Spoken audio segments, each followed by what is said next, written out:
to our weekly meeting of Muleskinners. Anytime we have one of our state legislators at our meeting is a pleasure. So we have holiday celebration today that we have several and who are here ready to talk to us or will appear soon.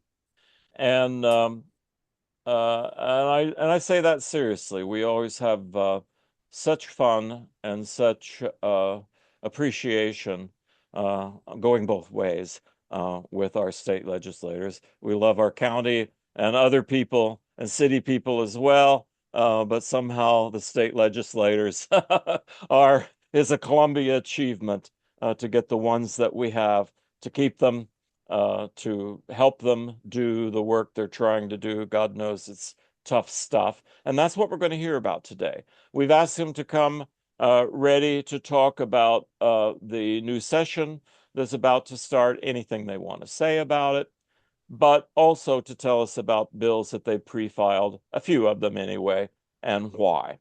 So we'll start out not exactly with the legislator, but I'll say a very welcome guest, because it's always good to know what's happening behind the scenes. We know Stephen Weber, our senator, very well. He's been with us many times. I don't know if Carly has ever spoken to us or not, but Carly Seek, Stephen Weber's legislative assistant, is here to answer our questions today after she gives us our legislative outlook and pre-file report. Carly, welcome. Thank you so much, David, and thank you all for being here today. Happy holidays, everybody. It's a busy time of year, so I appreciate the time to be able to talk about one of my favorite things, which is work in the legislature. And that's hard to say as a Democrat in the super minority, but working for Senator Stephen Weber is one of the high honors of my life. And also, I've gotten the chance to work for Kathy Steinhoff on election campaigns, and she's just a doll too. And I'm very biased towards our whole delegation of Democrats in Boone County. So thank you guys for that help. So I am Senator Weber's chief of staff, and this year we, as you guys may have seen, are looking at quite a harrowing year. I'll let the actual representatives get more into what they are going to be dealing with. I'm not going to hypothesize what Stephen might be doing. We don't know what to expect for this next session because there's just so many unknowns back.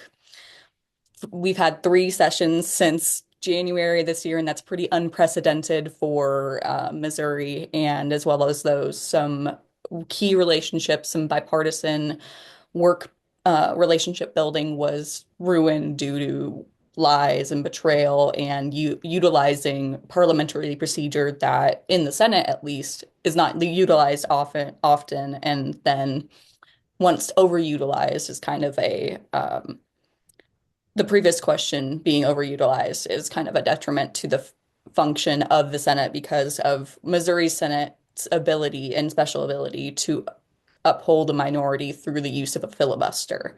And so there's just a lot of unknowns going into this year, and Senator Weber's preparing for a lot of that, as you guys might have seen in the news streams. And on legislatively, we're just really excited to, try to get some really good things done for Boone County and Missourians. So our first priority, our biggest priority comes from our city police department. As you all may have seen for the last couple of months, Columbia's gotten kind of a little special bullseye from the state more than usual. I know that we kind of get pointed out as the closest blue dot to Jeff City, but the increase in the talk of our crime and statistics around that and hearsay around that has been pretty interesting, like for me to hear across the state for the last couple of months. So we talked with Chief Shaluti and her team, and their primary concern is getting, and I know that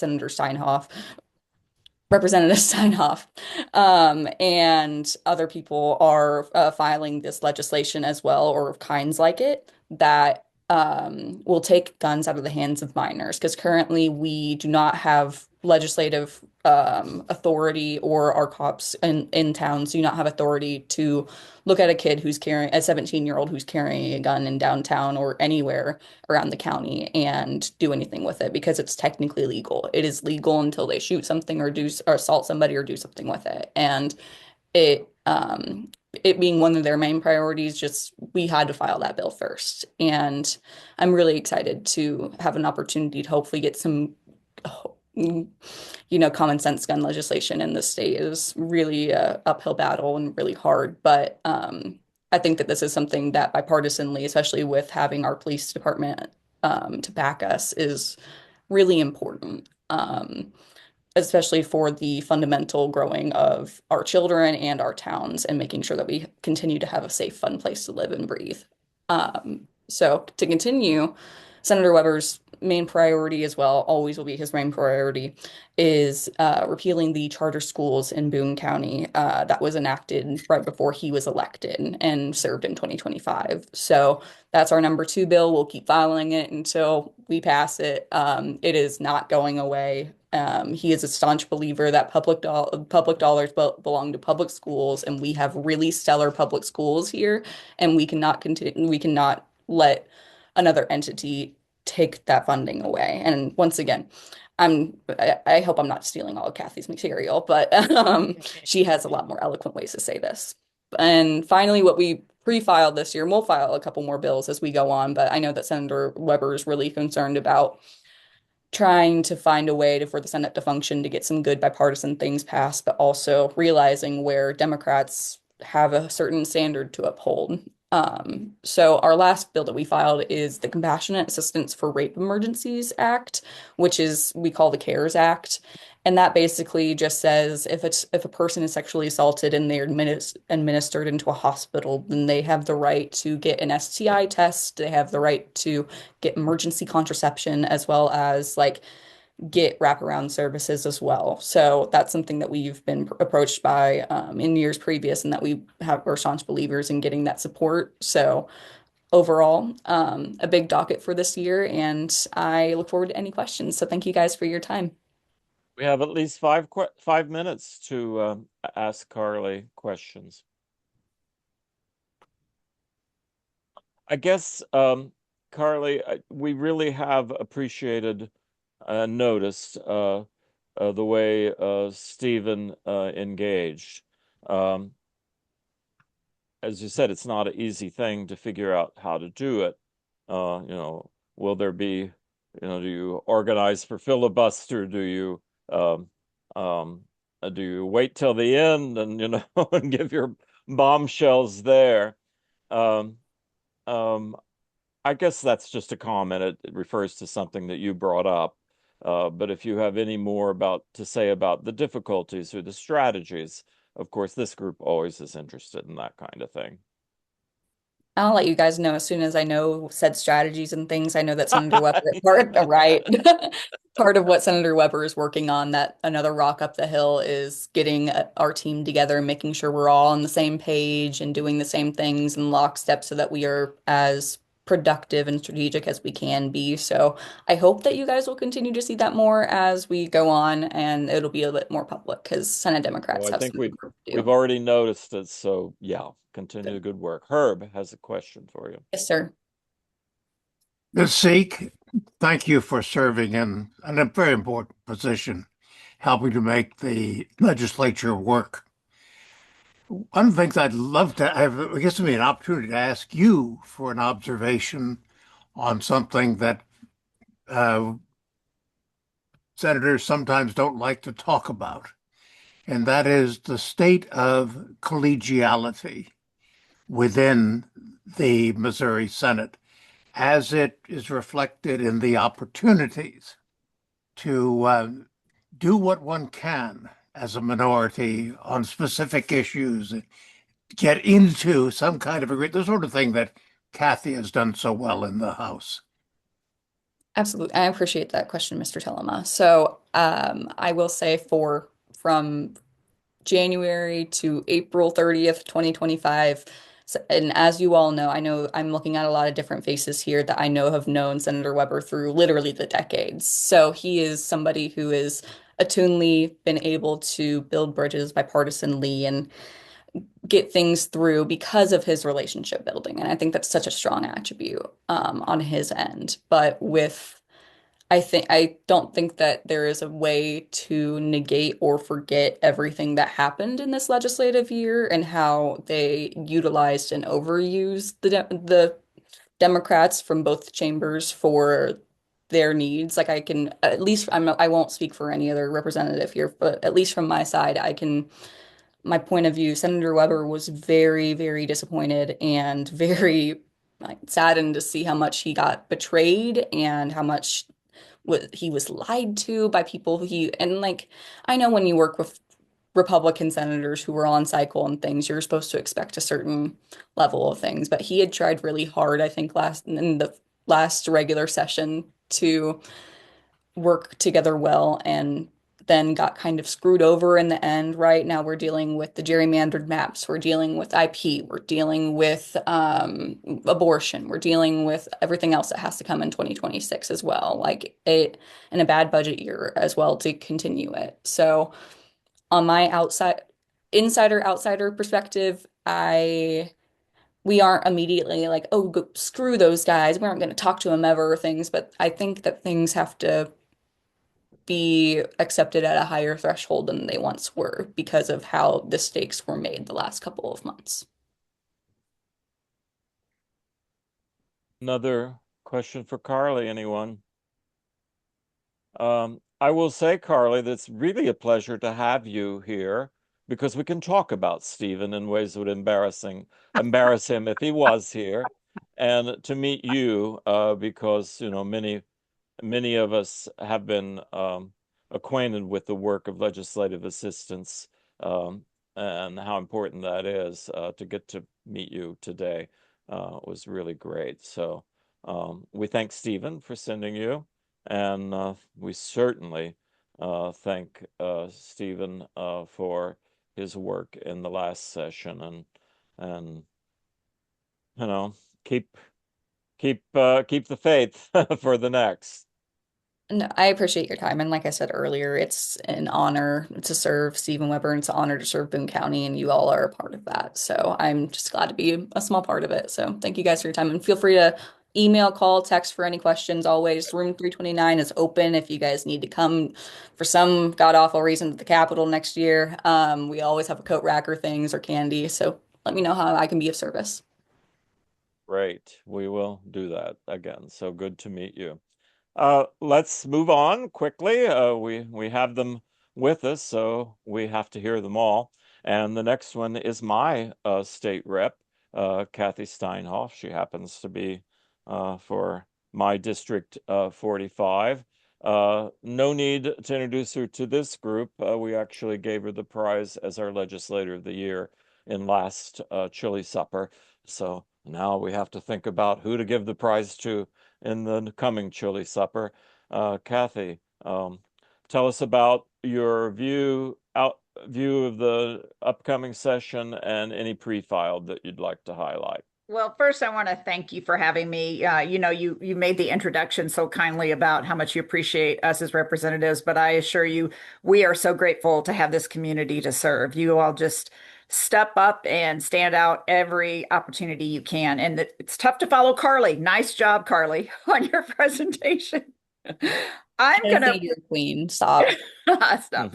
I'm gonna probably jump right into the bills that I filed. And I know we're all different types of learners. I used to be an auditory learner, but I will say the older I've gotten, the more I've become a visual learner. And if some of you are like me, I thought you might appreciate seeing the list of bills. And it looks as though I'm able to share my screen if I can find the right one to share. Um, there we go. Can you all see my list of bills? No. Here we go. Yes, just came up. Oh, good, good. All right. So these are the ones that I have pre-filed. I know that's a very long list. The first three are ones that I have filed in the past. So I know I've sat before you talking about those three. I will give a quick reminder. I had my presentation the other night at the library, and maybe some of you were there, so this will be a lot of repetition from that. But one of the things that I announced there was last year I shared with you 5 bills that I had filed, and 2 of them became law last year, which is pretty exciting. So I knocked that list down. So 3 of them I have pre-filed. The first one, House Bill 2112, is Missouri Teachers Matter. This is basically a way to give our teachers in Missouri a little bit more money. I think the way the bill is written, they could get up to $5,000. For those of you from the education world, it's a lot like the Career Ladder program, but with less stipulations and requirements on behalf of the teacher and administration and the district. This next one is the firearm safe storage that I have filed in the past. And you may or may not recall that I took previously filed safe storage bills in the Missouri House, and I rewrote this one with the NRA website right in front of me, because NRA does recommend safe storage of weapons. And so I tried to use all of their vocabulary and all of their recommendations.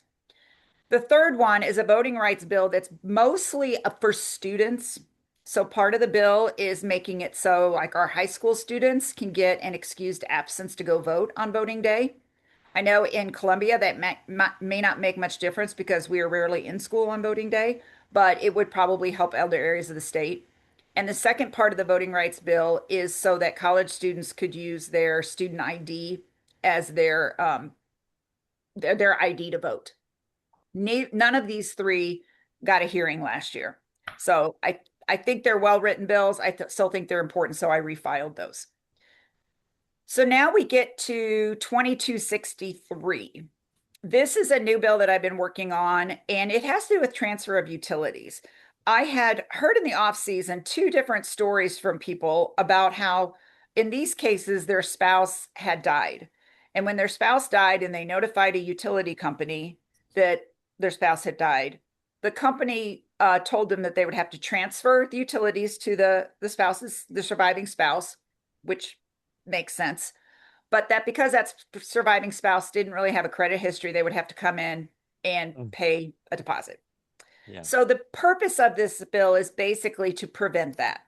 I think we probably all know of situations where it may be that person whose name was not on the bill was actually the one that wrote checks for 40 years to that utility company. And now they're being treated like they have no service or no relationship with that company.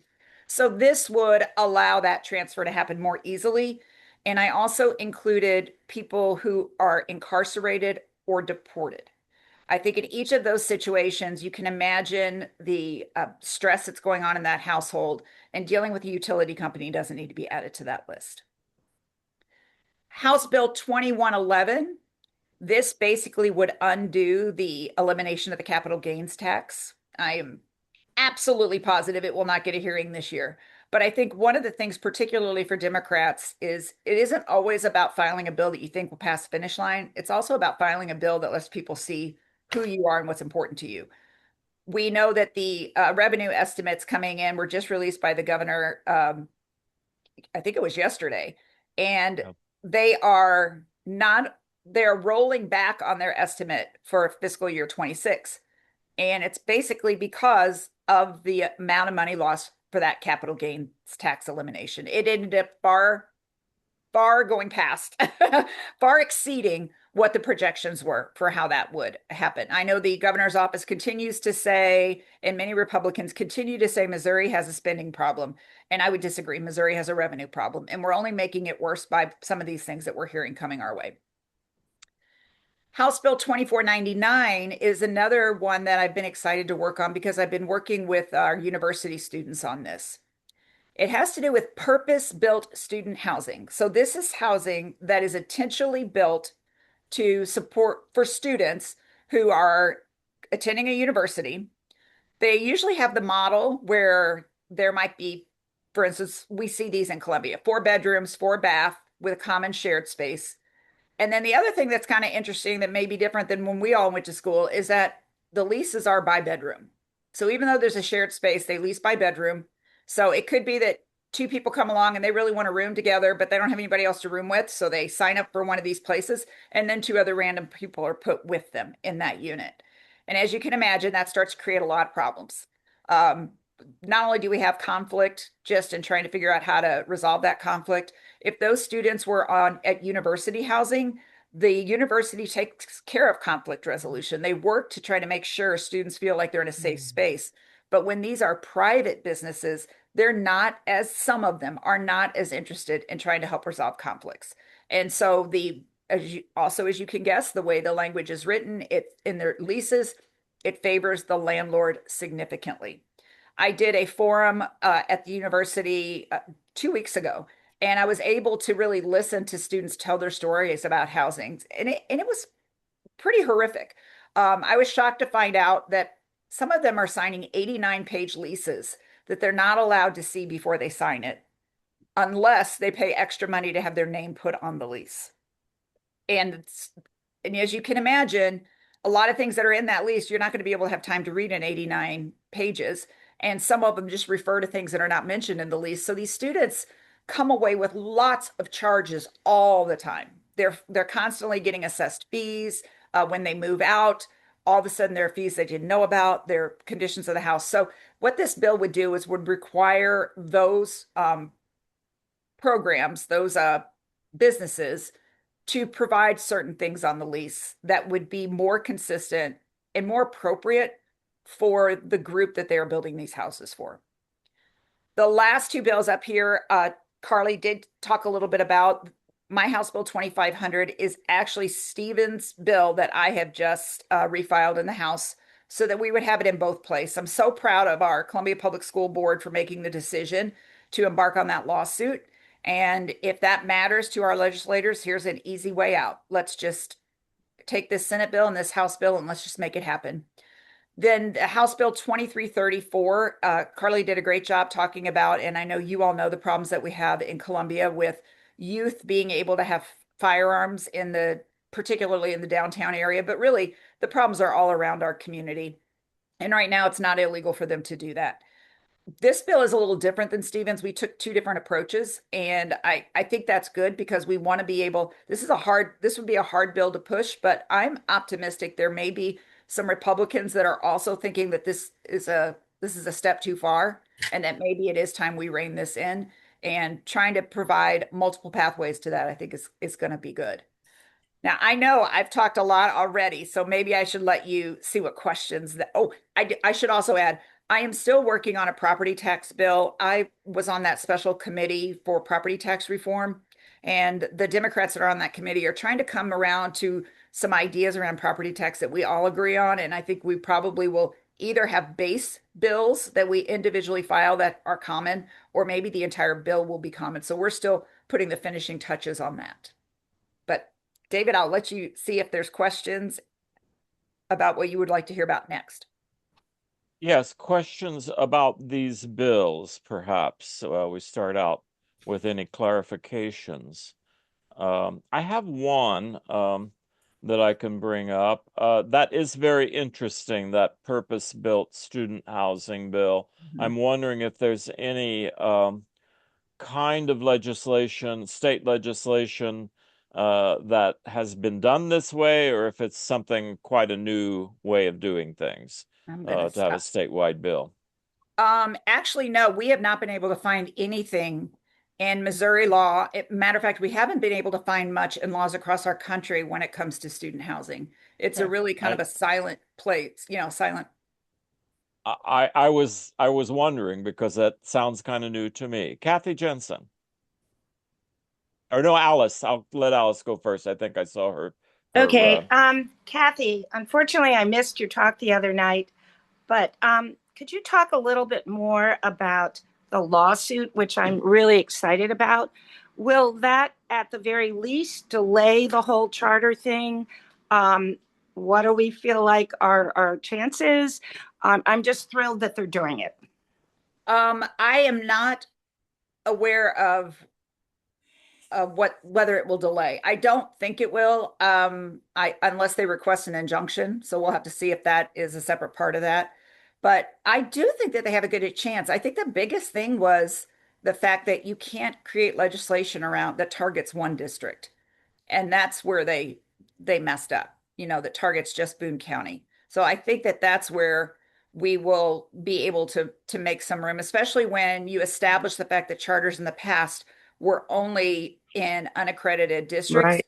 and Right. Columbia is doing so well. And thank goodness, right after that bill passed, we got the report on basically how the district was doing while the bill was being passed. And we had such a huge jump in our APR that I think that will help us a lot.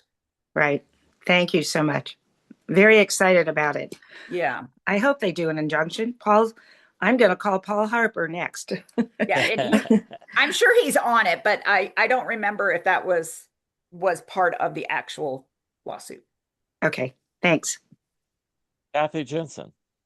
Yes, I'm interested in hearing about the two bills that were of yours that were passed into law last year. Oh, okay.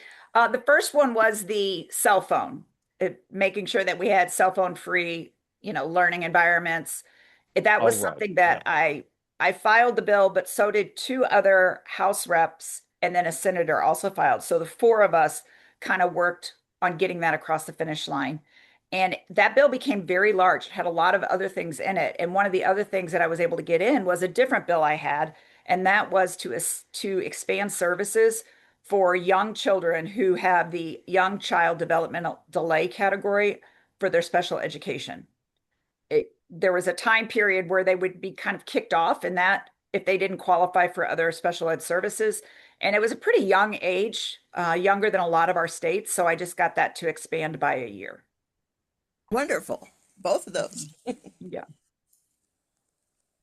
Okay, I'm going to look at my chat, and I see that Mackenzie from Local Motion has said Chief of Staff, which I'm thinking that I have given the wrong title to Carly Seek. Is that possible, that Carly's actually Chief of Staff? It happens all the time, David. I'm Right. just happy to be I in call them Stephen's all office. legislative assistants, but you've actually got the top job in that office. So we I'm just will happy to be here.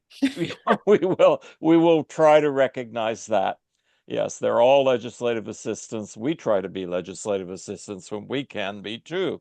But chief of staff for the senator, that's a good gig.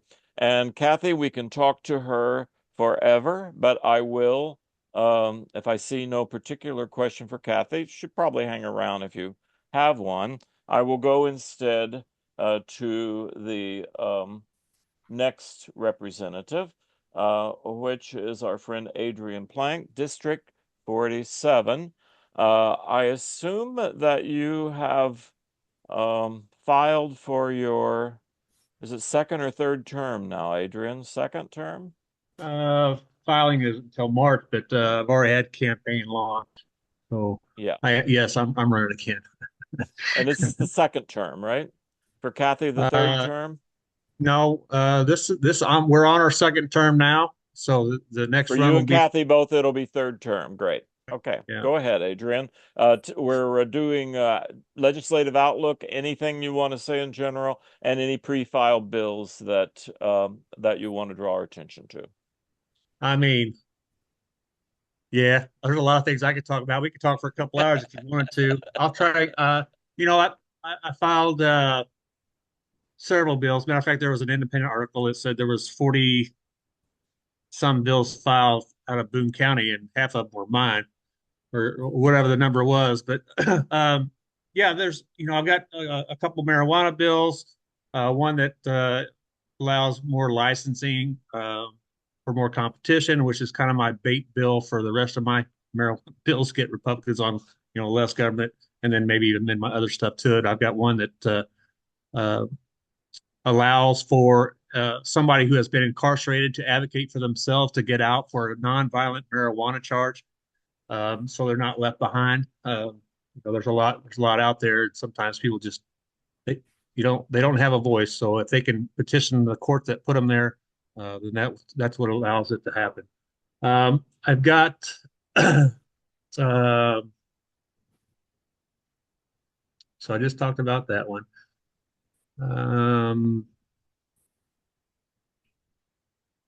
Marijuana facilities, colleges, and universities. I got a bill. One of my other marijuana bills. The university has said that they won't allow marijuana use on campus, which we all know happens anyway. But this is for medical marijuana, and so it basically says that publicly funded universities have to allow for medical marijuana. They can't just say no, because you don't get to tell me what medications I take because they're medication. Um, and so the university really doesn't like me putting that bill out there. I had a discussion with them before because federal, because it hasn't been downgraded as far as this marijuana classification. So they're worried about federal grants and stuff like that because it'd be against the law. Anyway, my bill is just, I don't expect it to move, but I want them to have it out there because I expect the university to advocate for what's lawful, which means that does need to be changed to allow for that. The other two bills that kind of a new bill is my clean air bill. I had some casino workers come to me. They're tired of working in smoke-filled rooms at the casino. And as a person who's smoked for 17 years, that's me.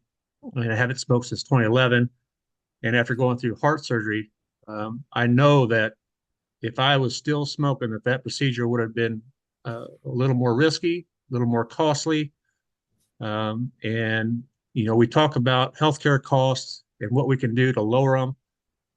Part of that is making sure people are incentivized to do things that are healthier. And part of that is making sure that they're not smoking in public spaces and in secondhand smoke. So I've got a deal that pretty much does away with public smoking unless they have a license for a smoke facility like a polka club or something like that. They have to be licensed for it. The other thing I'm working on is and it's close, but I've got the research department is flipping their lid because I've got a bill that will do away with single-use plastics. Being on the ag committee, I'm able to kind of direct some of the narrative a little bit because of the questions I can ask, especially when it comes to these multinational corporations trying to skirt or determine what laws ought to be. And we have a lot of plastic in our soil now. We have microparticles in our rain. We eat about a credit card worth of plastic a year as an individual. And so, I've talked about it before when it comes to hemp. I have a meeting with the hemp lobbyist here next week. I know if it's set up or not, dusting around here somewhere. And that's a way to create other biodegradable products instead of using plastics. And so we're going to try and lift up the hemp industry and in the same time try to keep from producing so much damn plastic. Another bill I'm working on, which is going to go over like a bomb at the state capitol, is we've seen a lot of this stuff with ICE and being masked and stuff like that. I've got a state bill which would require that state law enforcement, regardless if it's state patrol, sheriffs, or police, that they have to have clear identification. And when they pull somebody over, they have to identify themselves. It has to be on their shirt, their badge number. And if somebody asks them for their names, they have to give it. We have things like ghost vehicles where their decals are real light.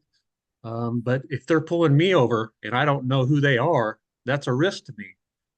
So they have to have clear markings and those sort of things.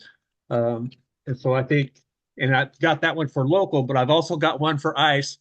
And since that's federal, I kept it separate because in theory, it's not constitutional, but it's like Kathy was saying earlier about having a bill that kind of shows what you represent, knowing that it won't go anywhere.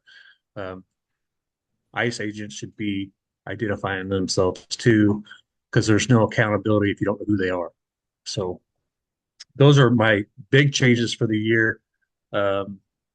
And I'll kind of talk about some accomplishments. And is Kathy still here? She may or may not be. Anyway, she's on budget. So I was able to have a win. One of the only bills that didn't get vetoed as far as when it comes to budget was the $400,000 I was able to secure for Roachport for that water retention bowl. And so that was passed. They're working on getting that money in their account now so they can start that project. And that's something we'll make a big deal out of when they get that finished, right?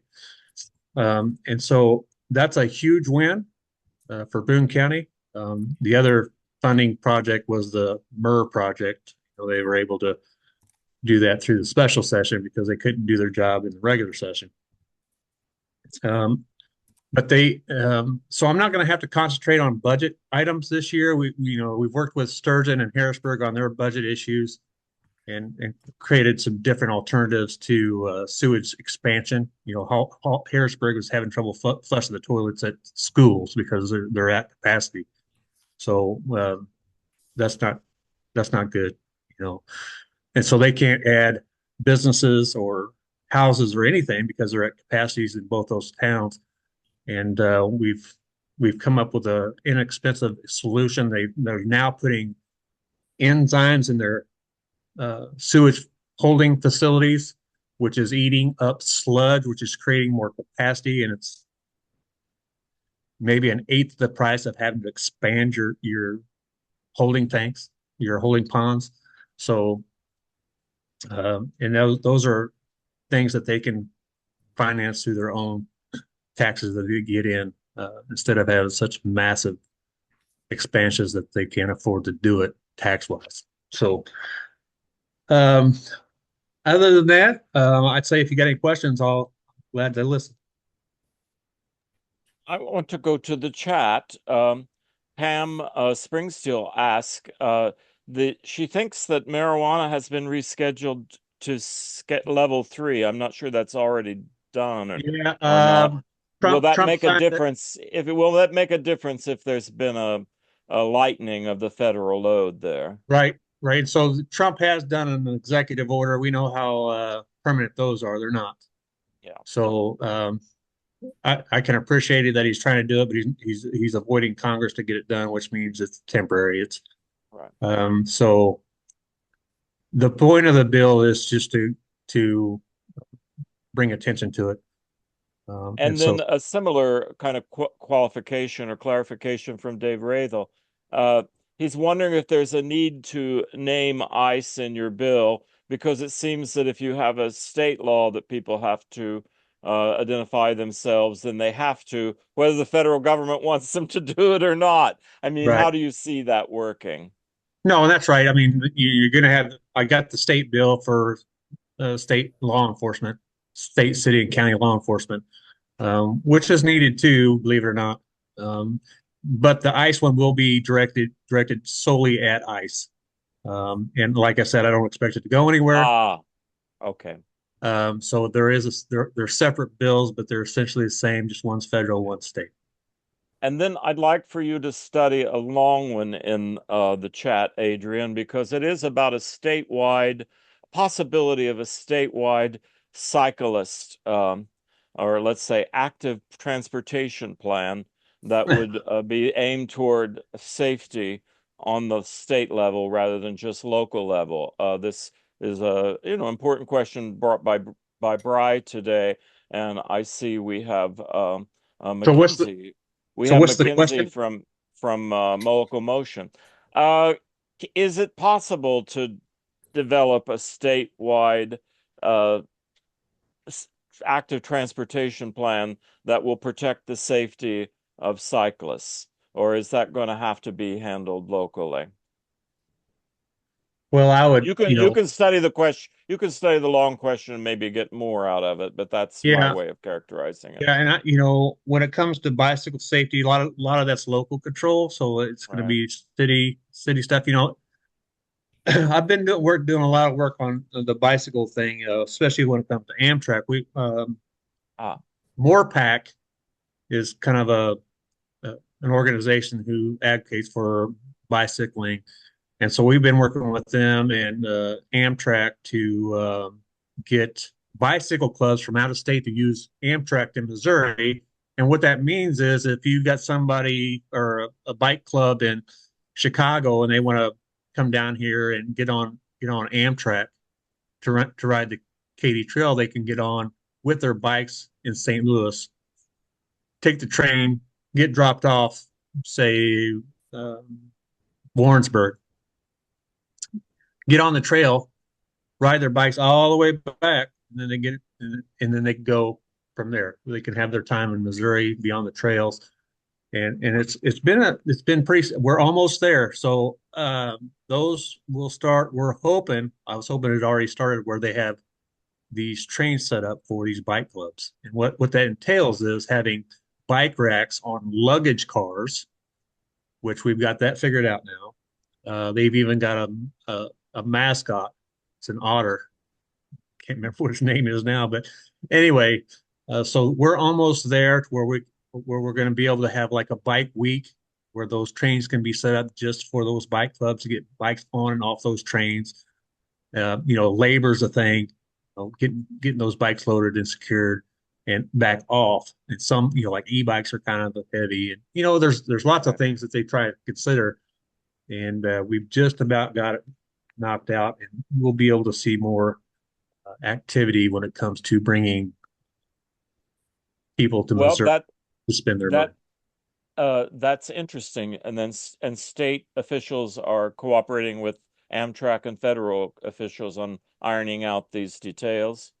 Yeah, we're doing that now. And it's not just me. I've got Mr. Wilson. He's a Republican. I'm not sure where he's at. I want to say it's from not at Warrensburg, Wentzville somewhere. I don't remember where he's at. But me and him have been working on that together as a bipartisan push. And then if we need to work on legislation to help them out, then we will. We had issues with the docking areas not being long enough to address enough cars to be able to load and unload and have there's a lot of stuff going on there, but yeah. Great. Bri, was there anything else about this question you wanted to ask specifically? Okay, don't hear from Bri, so I will turn to David Mallory. Just a quick one, Adrian. Your name says Adrian. It said Adrian and Debbie. When you came up, I saw, oh, it's Adrian Plank. But who's Debbie? You don't know her. Okay, she's not here though. Deb, Debbie. Yeah, can you see her? I don't know if you can see her now. There you go. Oh, hi. I thought that was Ann. Well, I tried getting on this with my iPad and it kept kicking me off. So I'm using her laptop now. Oh, thank you, Debbie. So that's why it's like that. So we watch you guys carefully, as you can tell. Yeah. Debbie isn't the Friday morning person, though, is she? No, she's in here working like she should be. Oh, good for you, Deb. Thanks. What's her last name? Finley. Oh, that Deb. Okay, I know her. Thank you. Debbie. Not in attendance. I didn't recognize who that was back there. Wow. All right, I saw her on there earlier, and then okay. Got it. Yeah. Thank you. But Mackenzie has disappeared. She was here earlier from Local Motion. Okay, Alice, your question. Okay, it's kind of a two-part.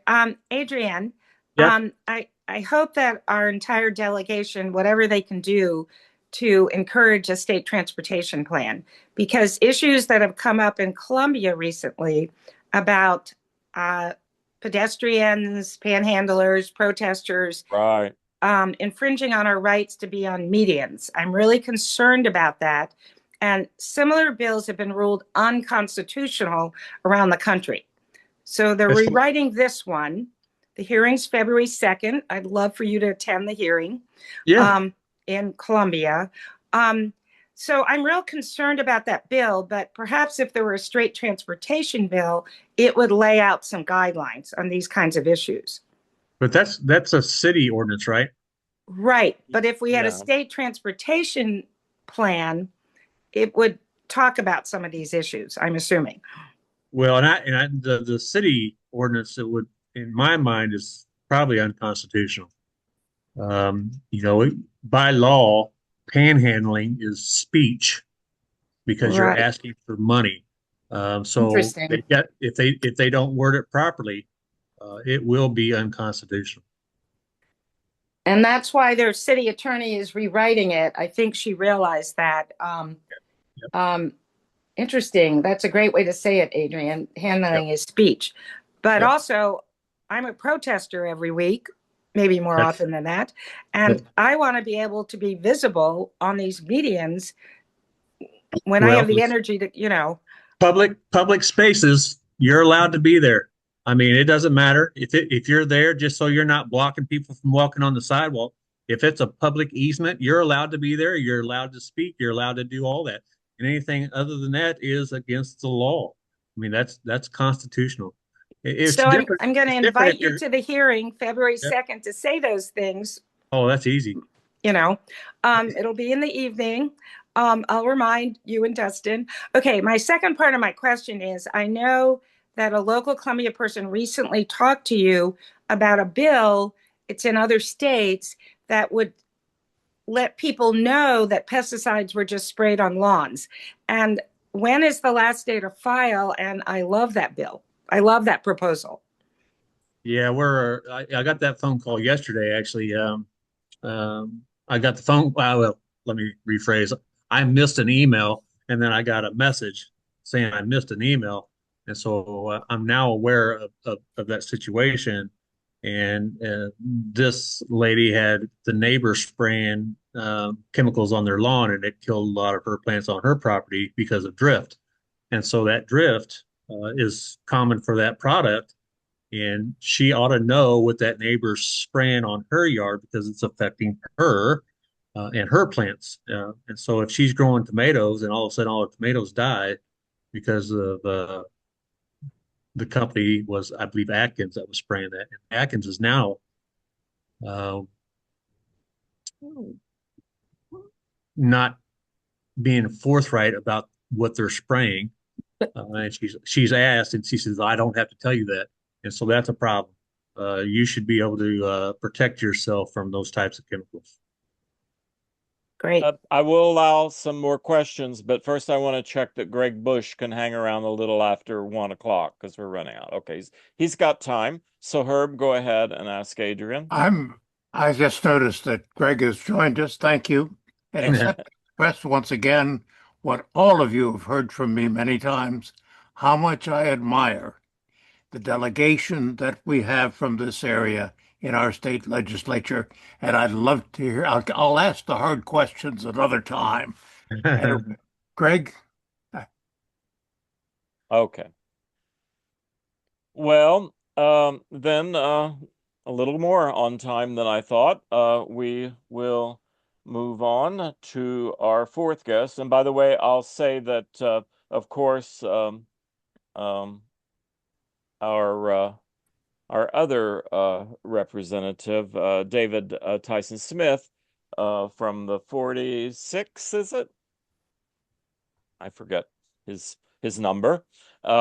Was invited and simply couldn't come. It's just too busy. So we hope to hear from him to complete this round robin early next year to hear what he has to tell us about. Our final guest here, although save your questions for others in case they want to, is from the mighty 50th, Gregg Bush, again, filed for candidacy for re-election. We're so happy. Great. Yeah, thank you. The filing will be in February, but I am raising money. I'll just say that for the re-election. So that's the plan as of right now, but I appreciate that, David. Thank you for having me. Herb, thanks for sticking on. I hope I don't change your mind. You have been so kind about how you describe our delegation. I hope that I'll be able to, kind of live up to those expectations. I'll just go over briefly 4 bills that I filed. These are the same 4 bills that I filed last time. The one that I'm kind of most excited about, I'm excited about all of them, frankly. One of them has a chance of actually getting through. Got a hearing last time and have been in talks with the committee chair. It is its very sexy title is Creates New Provisions Regarding the Discharge of Foam Fire Suppressants. It's HB 1925, and this has to do with the forever chemicals that exist in firefighting foam.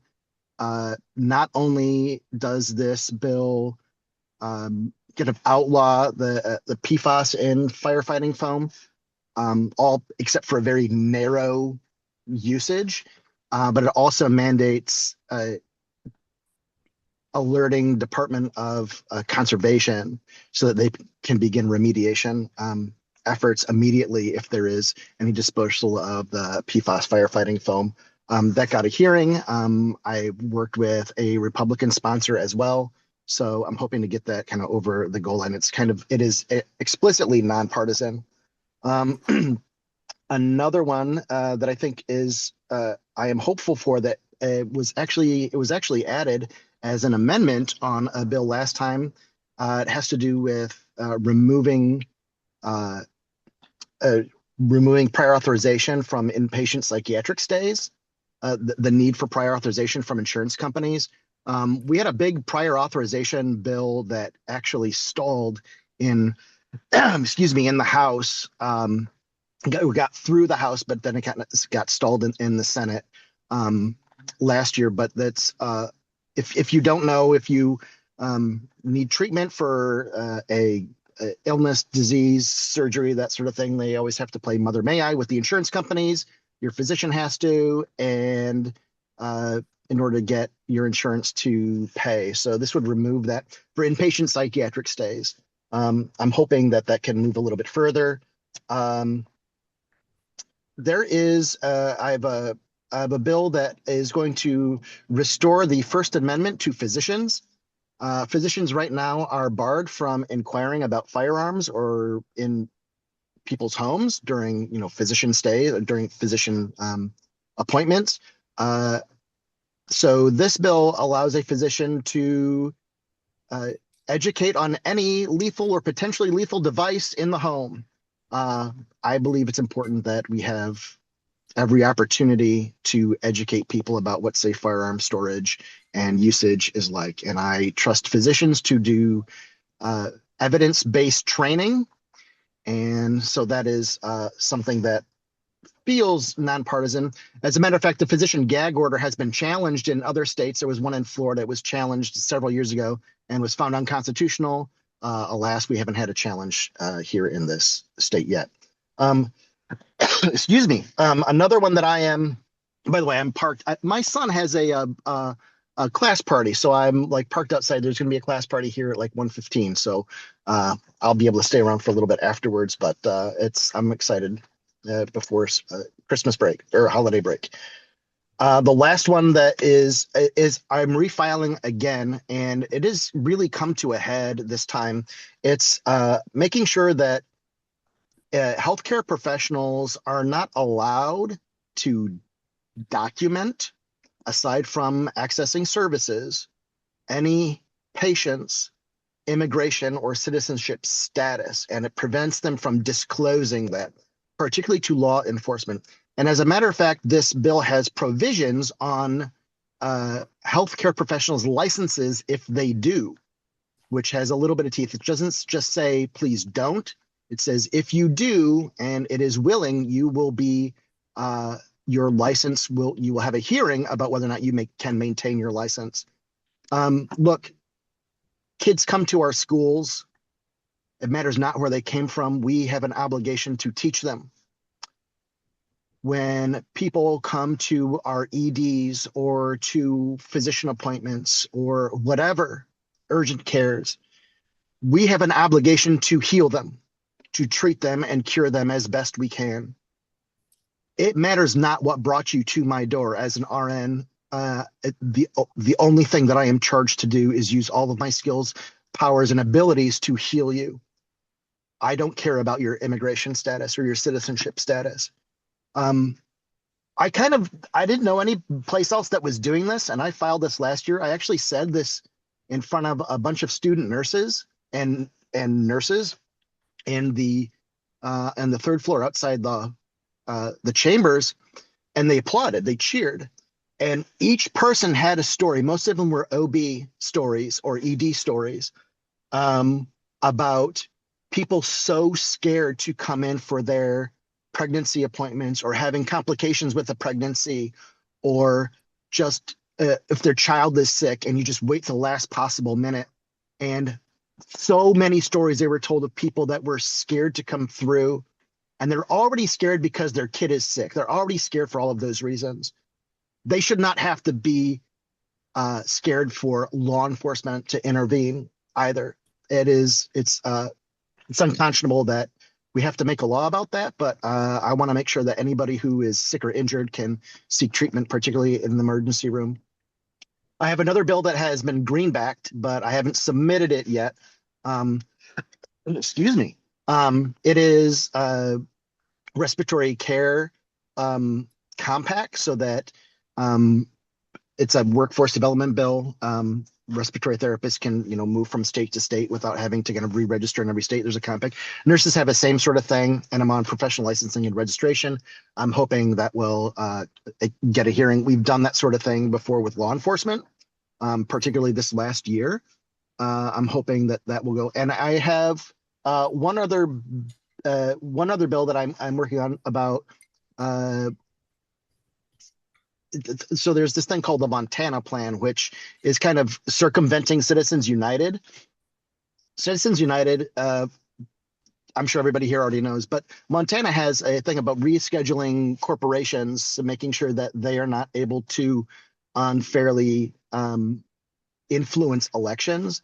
And I'm working on a version for that here. I'm hoping to get that solidified and final drafted. And then there's also, because of the capital gains tax cut that went through last time, the Republicans said that it would have an effect on revenue. Democrats said it would actually have a bigger effect on revenue. Democrats were right. And so it's blowing a bigger hole in the budget than was anticipated. Well, Democrats anticipated it. Republicans used information to say it's only going to be this much. But anyway, California has a proposition right now for a one-time 5% billionaires windfall tax. I'm reformulating that with Missouri in mind. The good news is that because the Hancock Amendment is going to have to go in front of voters anyway, and considering the number of non-billionaires there are that vote in Missouri, I'm sure that it would pass. Nevertheless, it's going to have a lot of headwinds, but and actually this idea came from one of my constituents who happens to be a tax law professor. So, excuse me, those are all things that I'm working on. And thank you all for doing this and for your encouragement and for, your well wishes. We have a question for clarification. What does greenback mean? We care a lot about the legislative process. I'm sorry. Yeah. So we're imagining before it's filed, something else is happening. Yeah. So we have research and drafting, and you submit your ideas in your legislation to research and drafting. They put it in the right form. You edit it, come up with language together, and then it's the final version before you physically submit it to the clerk for filing.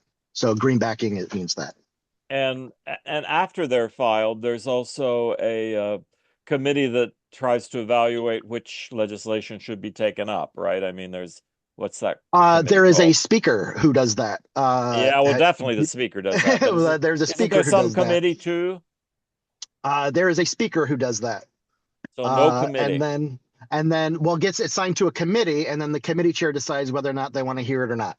Okay, so, I thought there was a committee for actually deciding too, but no. And maybe there is, and it's at the speaker's discretion. Of course, it'll be at the speaker's discretion. Dave Radel. So, yeah.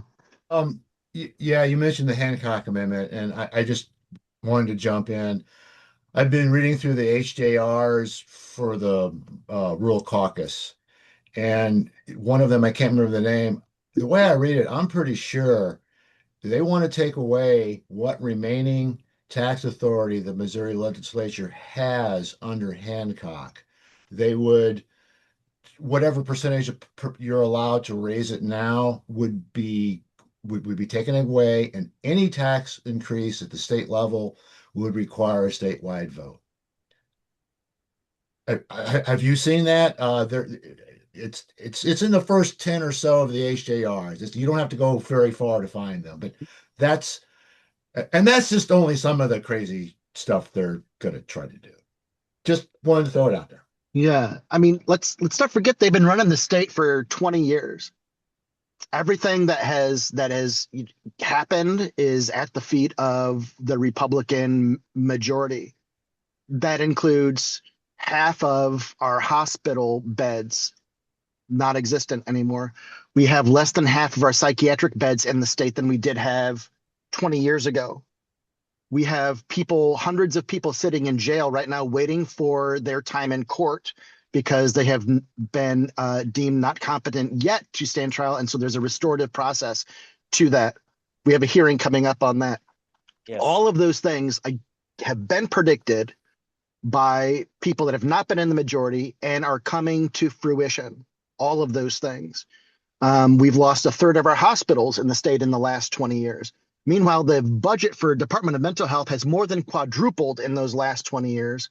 If I was in charge and if it was my priorities, I would find out where that money is going. I would find out why are we not having the outcomes that we want based upon all of the investments that the taxpayers have made. So this is something that makes me unpleasant. Frankly, I feel that strongly. Again, I come from a vocation where I believe in outcomes. If I'm giving a medicine and it's supposed to drop your blood pressure goes up, I'm gonna stop that medicine, and vice versa if the other is true. Like, I believe in outcomes. I have not seen the positive outcomes from our 20-year-long legislature due to the majority, and that is. Again, we don't have the gavel. This is not this is not my priorities. We have kids that are starving in schools who are going to schools. We have some Republicans and some Democrats with bills making sure that every kid gets a breakfast and a lunch every day at school for free. This is all investments that are worthwhile, that have been sitting on the cutting room floor, to mix a metaphor, for years. This is all predictable, and it's been predictable by Democrats. It's been predictable by progressives. It's all been predictable and has been ignored by the majority. So there you go. Any more questions? Herb, I think, and by the way, the rest of you, I think all of our guests are still here. So if you didn't get a question in for one of the others, Herb, I think, has one for Gregg now. My question, Gregg, and just in a moment, I actually would appreciate if Kathy and Adrian responded to also, and Ms. CQ as well, if you feel comfortable for speaking for Stephen.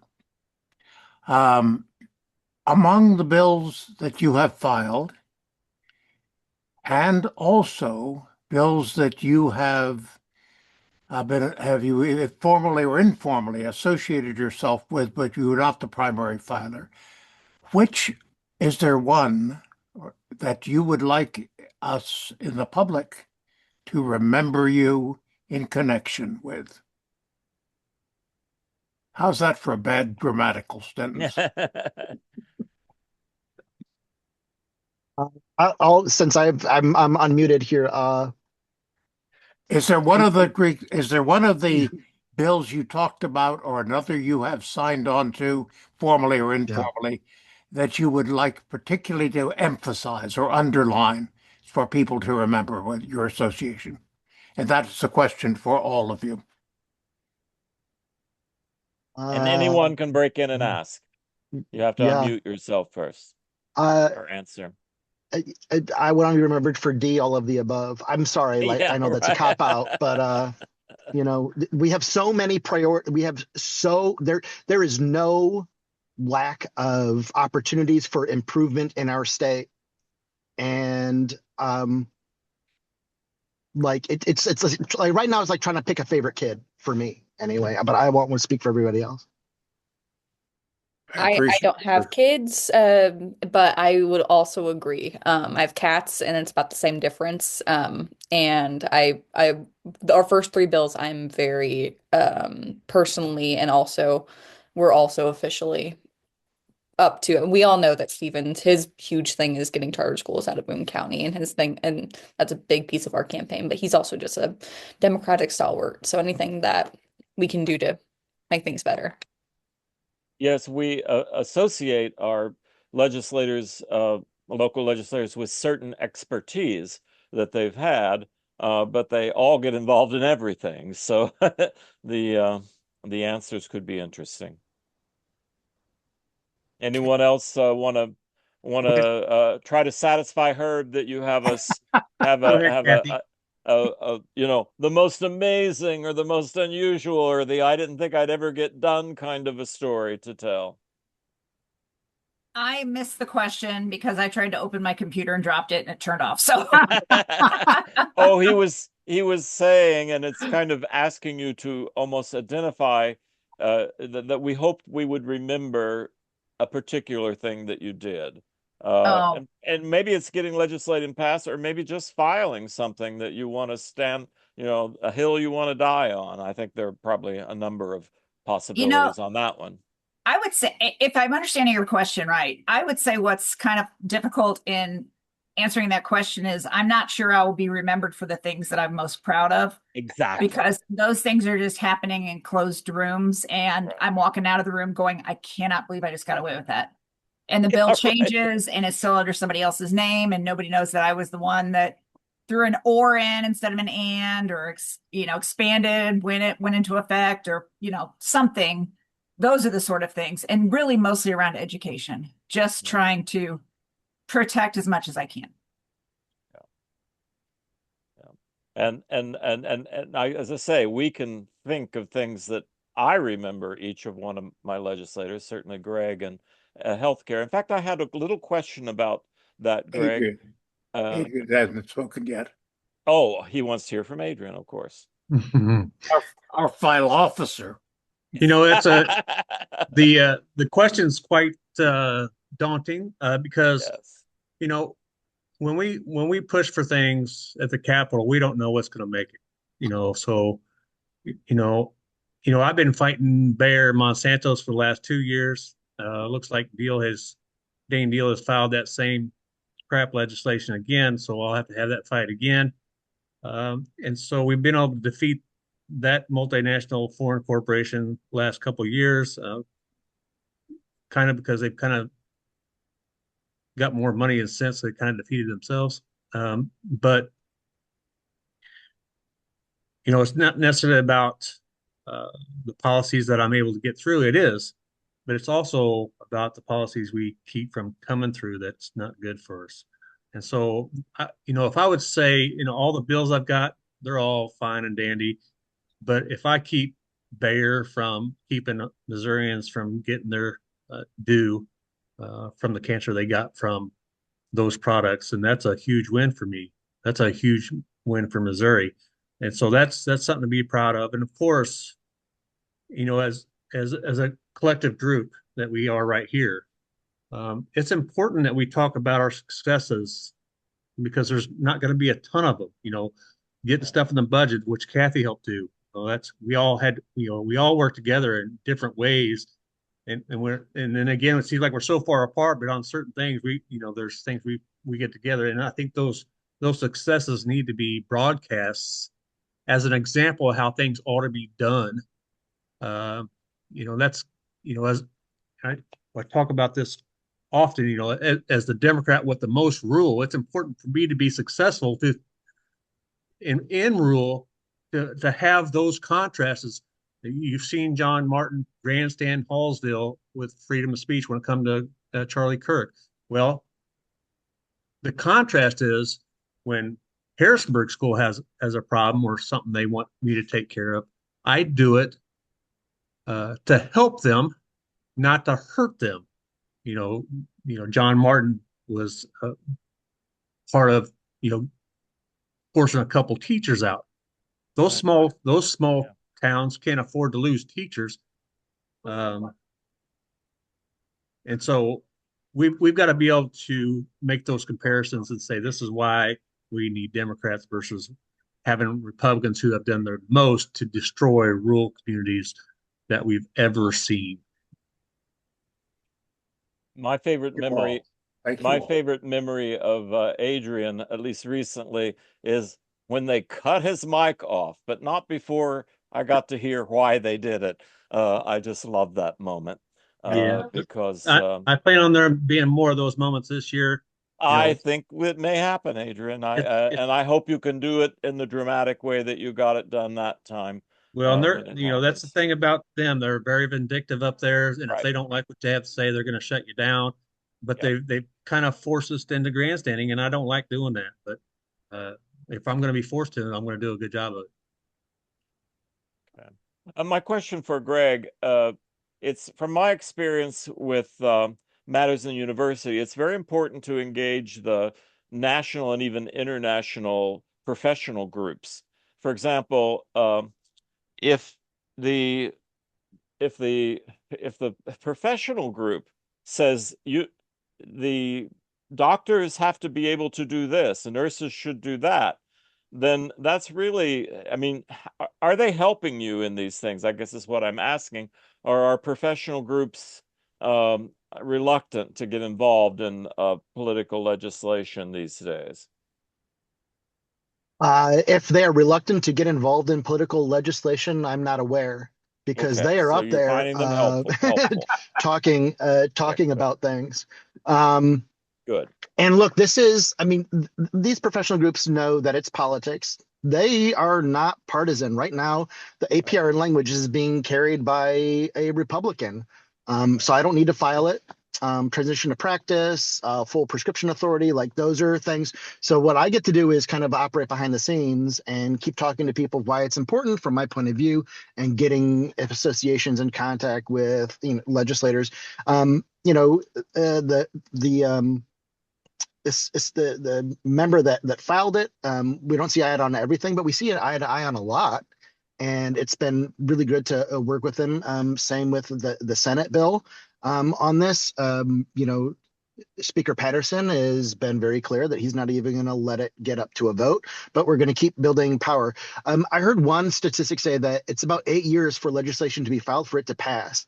So that means that you have basically one go to term out before something actually gets done.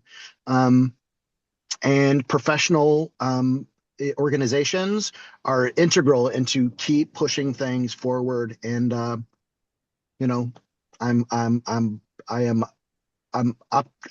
not optimistic, but I'm aspirational, I think is the right word. And the consequences of not putting forth your best every single day is just catastrophic. So we just keep moving. Yes, I heard someone explain, yes, we do have pretty much a fascist administration, but we don't live under fascism yet. So you still can express your professional opinion, do your professional duty. And I want people to remember that they have to do that until, I guess until they're arrested, and then we're under fascism for sure. So I'm going to a room party now, but I thank you all for having this. Come see me at the Capitol, and thank you. Best wishes to you all. Okay, it is So much, 1:15. Do Greg. we have any more questions? I think then I will take. I did want to just say one thing about the charter school Okay. issue. And everybody Okay. knows I'm opposed to them. But from what little bit I understand about Job Point, they serve a demographic that the Columbia schools has somehow not been able to accommodate. The primary reason they've gone to asking for charter funding is they've lost the other source of funding. I would, like the legislature, the delegation here to consider, well, there's got to be some way of accommodating alternative schools. I mean, if we don't want the charter schools coming in, but we've got to find some way of addressing the kinds of students that the Job Point seems to meet. Now, if I'm mistaken on that, then I retract all that. I only know what I read and what I see and I'm told. But it seems there's more complication to that issue than just saying, well, they want a charter school, say no. It's like the school district has some obligation, I think. I think it's not having to do with Job Point anymore. It's a new one that's come up. Yeah, and that's just it. It's the one has a legitimate concern, the other one is everything we don't want. Do we mind if I Kathy. jump in unless Representative Steinhoff, she's the expert here, so. Oh, both of you, really?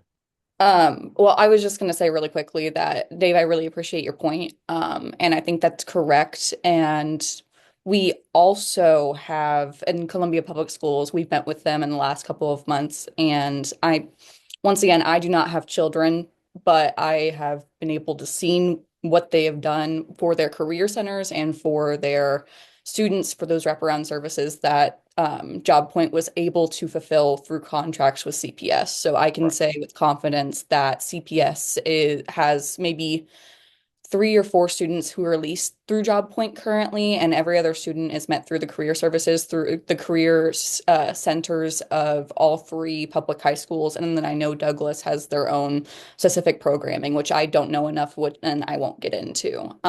So in those verifications, once again, like I understand charters are base by base cases and things, but I just don't believe there is a good charter in this county. And I'm speaking as Carly Seek, the citizen. Especially as if it's taking out public dollars from systems that we already support through public schools. And Representative Steinhoff, if you have anything else to add, I would love. Yeah. Thank you. I agree with everything Carly said. And honestly, Dave, I agree with you. And when this Job Point first reached out, I was really straddled on a fence there, because I agree with you that Job Point provides a service to some kids that we're not reaching in Columbia Public Schools. And I know that firsthand from being in the schools. A couple things have changed, though. The way that kids can graduate now has changed, which has allowed Columbia Public Schools to serve some of those kiddos in the past that Job Point has helped.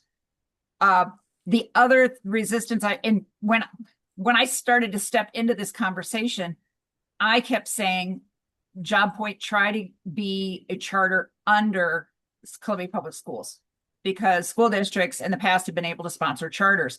And my biggest reason is because even though Job Point is really good working with a certain type of population, they are not school administrators. They don't know how to hire school personnel. They don't know how to deal with DESE. All of the business management side of the school is going to be totally out of the league of Job Point. And I still believe that. In the process of trying to figure this out, we found out that the law has recently changed that school districts cannot be a sponsor to a charter school, which is ridiculous. So my big argument of work with the school district is now gone. So when I think about the idea of taking money out of the pool of Columbia Public Schools and giving a hunk of money to Job Point, knowing that a lot of it's going to be spent on the administrative end, and it's going to be spent on the administrative end of somebody figuring out how to deal with the paperwork with DESE, I think that's a really unfortunate way for us to use our money for kids.